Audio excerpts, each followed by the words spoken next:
ஜனவரி 6 செவ்வாய்க்கிழமை. பேழையின் கதவு.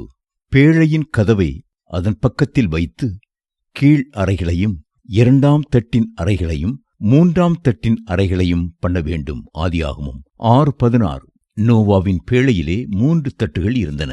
இந்த 3 தட்டுகளும் மனிதனுடைய ஆவி, ஆத்துமா, சரீரத்திற்கு அடையாளமானவை. அதே நேரம் நம்மை காக்கிற கர்த்தருடைய திருத்துவத்திற்கும் அவையே அடையாளம். அவர் பிதாவாகிய தேவனாகவும் குமாரனாகிய தேவனாகவும் பரிசுத்த ஆவியாகிய தேவனாகவும் இருக்கிறார். இதிலே கீழ்த்தட்டிலே ஒரு வாசல் இருக்க வேண்டும். நமக்காக பரலோகத்தை துறந்து பூமியின் தாழ்விடங்களிலே இறங்கின கிறிஸ்துவே இரட்சிப்பின் பேழைக்குரிய வாசலாக இருக்கிறார். இயேசு சொன்னார், நானே வாசல். என் வழியாய் ஒருவன் உட்பிரவேசித்தார் அவன் ரட்சிக்கப்படுவான். அவன் உள்ளும் புறம்பும் சென்று மேய்ச்சலை கண்டடைவான். யோவான் 10:9.